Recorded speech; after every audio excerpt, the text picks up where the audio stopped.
السلام عليكم ورحمة الله وبركاته يا جماعة እንዴት ናችሁ? ዛሬ ረሳኢል من القرآن ደስ በሚል ሀሳብ መተናል። فأثابهم الله بما قالوا አላህም በተናገሩት ነገር መነዳቸው።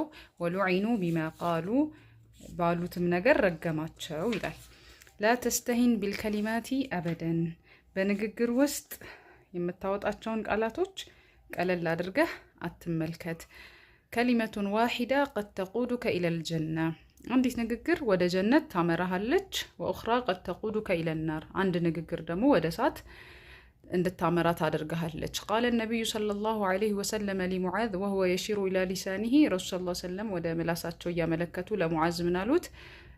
አምሲክ ዐለይከ ሃዛ ይህችን ነገር ያዝ ብለው አሉት ማለት ነው። ፈቃለ ለሁ ሙዓዝ ምን አለ?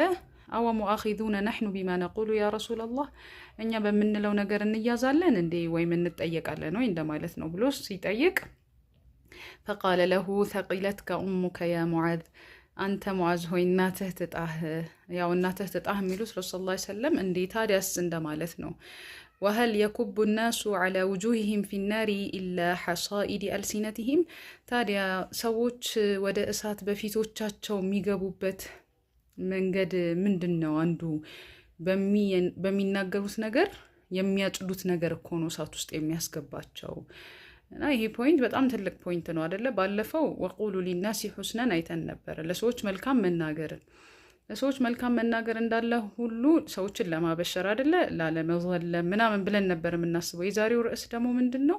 አንድ ወሉዒኑ ቢማ ቃሉ አላህ ይረግመናል በምንናገረው ነገር መጥፎ ከመሆኑ፣ ጥሩ ከሆነ ደግሞ ፈአሳበሁም መልካም ነገር ይመነዳቸዋል ይላልና ለራሳችንም የእሳት መግቢያ መንገድና የጀሃነም መግቢያ መንገድ እንዳናደርግ መጠንቀቅ መቻል አለብን። በግልጽ ቋንቋ አስቀመጡት። ኢላ ሐሳኢዲ አልሲነቲሂም ሰዎች ወደ እሳት የሚገቡት ወንጀል ውስጥ የሚገቡት በነሚማ በጊባ ያንል ሰውን ባልዋለበት በሐሰተኛ ነገር መመስከር፣ ባልዋለበት አለ ብሎ መናገር፣ ቂለ ወቃል ወሬዛ ይዞ ጫፍ ይዞ ሰዎችን ለማጣላት ሄዶ እዛ ማውራት፣ እንደዚህ አይነት የተለያዩ የማይሆኑ ባህሪያቶች ምን ያደርጉናል? ወደ እሳት መግቢያ መንገድ ሊሆኑን ይችላሉ። ምናልባት እኛ ፈርድ ሰላትን ሳናሳልፍ የምንሰግድ ሰዎች ልንሆን እንችላለን። በል እንደውም ሱና ሰላቶችንም ጨምረን የምንሰግድ ከዛም ደግሞ የተለያዩ ዒባዳዎችን የምንሰራ ሰዎች ልንሆን እንችላለን።